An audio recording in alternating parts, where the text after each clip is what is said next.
Imagine a border dispute, right? One so intense it sparks a trade war, sends the stock market tumbling, and now it's even shaking things up in the criminal underworld. Welcome to the Deep Dive. We unpack the big stories, give you the facts, the context, and maybe some surprising connections you need to, well, really understand what's going on. That's right. And today, our deep dive is all about this ongoing trade situation. The one that really kicked off between the U.S., Canada, and Mexico back on February 1st, 2025. We're going to pull back the curtain on why the U.S. put these tariffs in place, at least the stated reasons. And how our neighbors, Canada and Mexico, push back. Exactly. And crucially, the unexpected shifts we're seeing now, particularly around security. Okay, so let's anchor this. We've got a major development just this Tuesday, August 12th. Mexico expelled 26 high-ranking cartel figures, sent them straight to the U.S. Yeah, a really significant move. And it's not the first time recently either. This is the second big transfer like this in just months. And the timing. Yeah. Wow. It happens just as new U.S. tariffs on Mexican goods were about to kick in. It really is remarkable. You have this economic pressure, this trade dispute colliding directly with major action on border security and fighting these dangerous cartels. So what does it all mean? That's what we'll break down. How does trade policy suddenly connect so directly to taking down kingpins? It has huge implications, absolutely. For the trade war itself and for that critical fight against transnational crime, we need to connect those dots. All right, let's start at the beginning then. Why did the U.S. impose these tariffs in the first place? What was the rationale back in February? Okay, so February 1st, 2025, President Trump signs the orders. And these were sweeping tariffs. We're talking big numbers. Yeah, 25% on almost everything coming in from Mexico. Same deal for Canada, 25% on most goods, though Canadian oil and energy got a slightly lower rate, 10%. And how could he just do that? What was the mechanism? He used a law from 1977, the International Emergency Economic Powers Act, i.e. EPA. Ah, the emergency powers. Exactly. Yeah. It gives the president pretty broad powers during a declared national emergency to, regulate international economic stuff. And the administration specifically cited national emergencies. Okay, so a powerful tool. What were the specific emergencies or justifications they actually pointed to? Well, there were a few key ones. First, the trade deficits, reducing those. The government's numbers showed about a U.S. $55 billion deficit with Canada around November 2024. Okay. Now, interestingly, if you took oil out of the equation, the U.S. actually had a surplus with Canada. Huh. But the public message was different. Very different. President Trump often cited much higher figures, sometimes saying the Canadian deficit was like up to U.S. $200 billion. So that trading balance narrative was really front and center. Got it. Beyond the trade numbers, what else? Border security, huge focus. The idea was these tariffs would pressure Canada and Mexico to clamp down on illegal immigration and critically the flow of fentanyl. Which has been just devastating. Absolutely devastating. And the numbers, they paint a picture. Between October 2023 and October 2024, U.S. authorities apprehended 23,000 people crossing from Canada. Okay, 23,000. And Mexico? 1.5 million. Wow. Okay, so a massive difference, but still pressure on both borders. Right. And the fentanyl piece was central. Opioids, mostly fentanyl, have killed over 500,000 Americans since 2012. Over 100,000 deaths a year in 21 and 22 alone. Just tragic. Primarily Mexico, right? Overwhelmingly. The data suggests something like 98% of fentanyl entering the U.S. comes from Mexico, less than 1% from Canada. Yet the order mentioned Canada playing a central role. Yeah, that was a controversial claim in the executive order, given the numbers, but it was in there.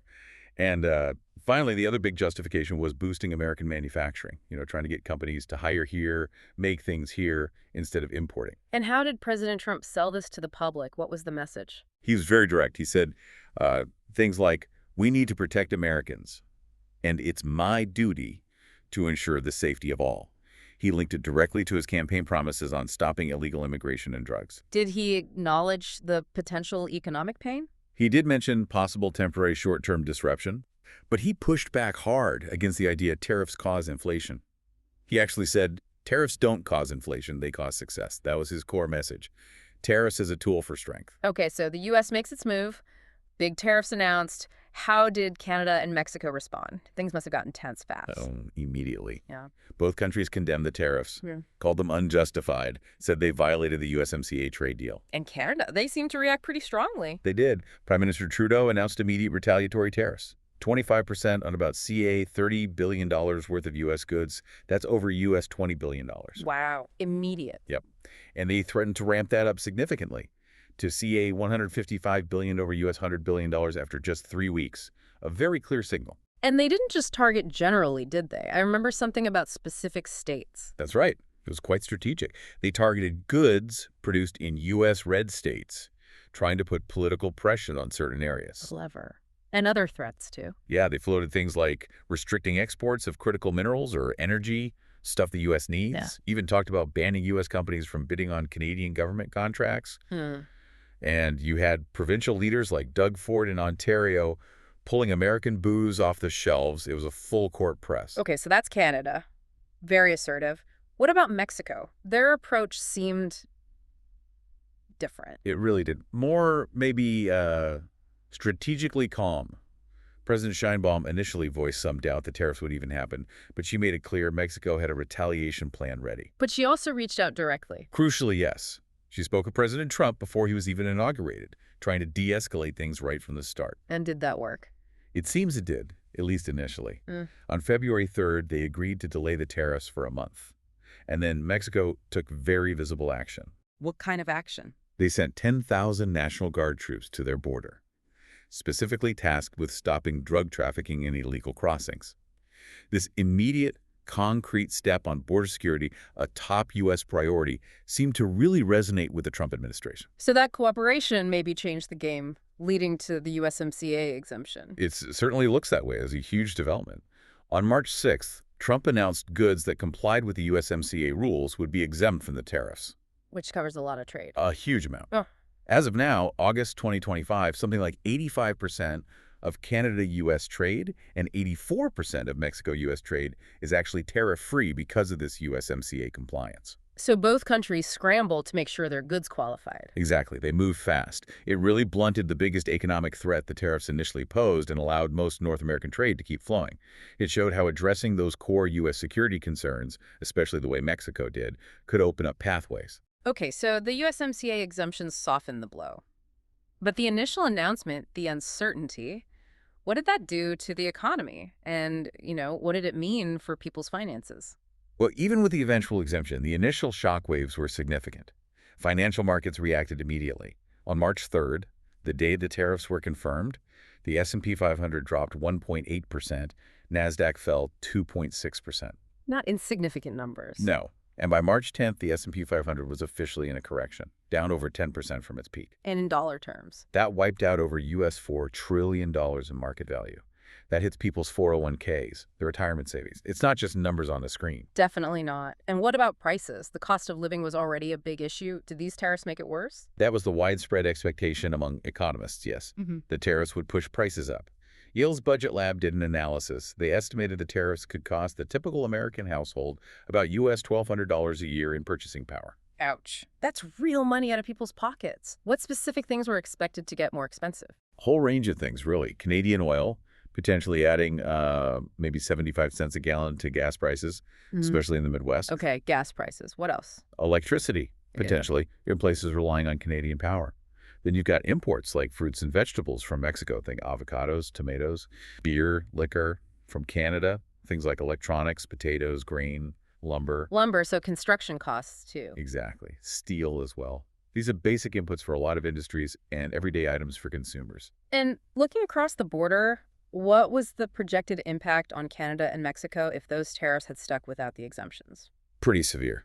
For Mexico, economists warned of a potential severe recession, maybe a 4% hit to their GDP. That's huge for any economy, let alone a developing one. Jobs, stability, all at risk. In Canada? Also significant harm. Canada's economy is heavily reliant on trade, particularly with the U.S. So slower growth, higher prices for Canadians. The Premier of Quebec, Mr. Legault, even predicted up to 100,000 job losses just in his province. So the stakes were incredibly high across North America. Right. So that economic pressure was intense. But you mentioned earlier this led to some surprising actions, especially on security. Let's dig into that. How did the focus shift? It's a really interesting part of the story. The pressure wasn't just economic. It was clearly linked to border security and drugs. And Mexico, in particular, responded very directly on that front. Beyond just the troops at the border? Yes. In February 2025, they did something pretty dramatic. They transferred 29 high-profile cartel figures to U.S. custody. 29, including anyone significant. Oh, yeah. Included a founding member of the Sinaloa cartel. That's not a minor move.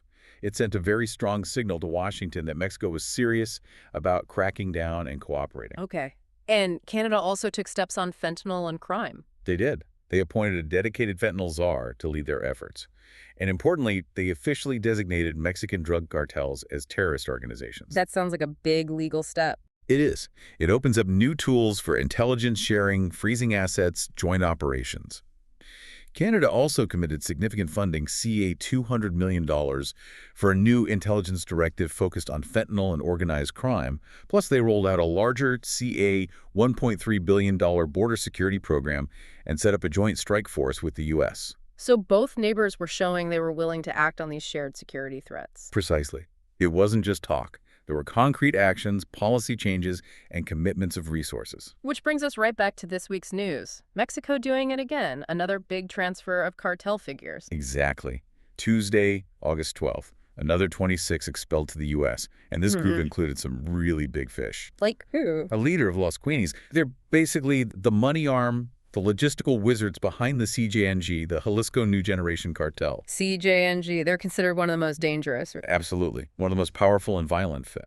Also in the group transfer this week was someone accused in the killing of an L.A. County Sheriff's deputy back in 2008. Wow. So, major players. And again, the timing, right as new tariffs were threatened. Right on cue. President Trump had just threatened new 25% tariffs. Then Mexico makes this move. Their Attorney General's office confirmed it and mentioned the U.S. agreed not to seek the death penalty, which is often a key point in these extraditions or expulsions. It really highlights a shift in Mexico's strategy under President Sheinbaum, doesn't it, compared to her predecessor? A massive shift. Away from the hugs, not bullets approach towards much more direct, forceful action against the cartels and seemingly much deeper cooperation with the U.S. on it. So connecting the dots then, this cooperation, particularly Mexico's actions against the cartels, seems to have really influenced U.S. policy decisions regarding the tariffs. It certainly appears that way. Think about it. On April 2nd, the U.S. did implement new, broader tariffs, 10% on imports from almost everywhere. Okay. Canada and Mexico were specifically exempted from those new tariffs. And that crucial USMCA exemption, that was extended indefinitely. So they got carved out. They got carved out. It strongly suggests that their actions, especially Mexico's very visible crackdown on high-value cartel targets, paid off diplomatically. It shows that maybe targeted pressure, combined with tangible cooperation on shared threats, can achieve results. So wrapping this up, we've gone from a brewing trade war, market shocks, potential economic chaos, to this unexpected and, frankly, quite dramatic cooperation on fighting some of the most dangerous criminal organizations in the world. It's been quite a journey. It really has. And what's fascinating, I think, is seeing how that interplay works. Economic leverage, yes, but also strategic moves, concessions, finding common ground on critical issues like security. It can genuinely reshape relationships. It shows it's not always just about confrontation. Sometimes cooperation, even under pressure, yields, well, unexpected dividends. Exactly. It demonstrates that maybe tackling these really tough shared problems like drug trafficking can be more effective when there's that kind of engagement. It certainly leaves you with something to think about. Here's a final thought. We live in a world full of complex, interconnected challenges. Does this recent U.S.-Mexico collaboration against these powerful cartels hint at something? Could it be that targeted pressure, combined with a real willingness to negotiate and focus on concrete actions, actually works better, is more effective in the long run than just broad economic warfare? It really makes you consider the true cost and the potential benefits of every policy choice.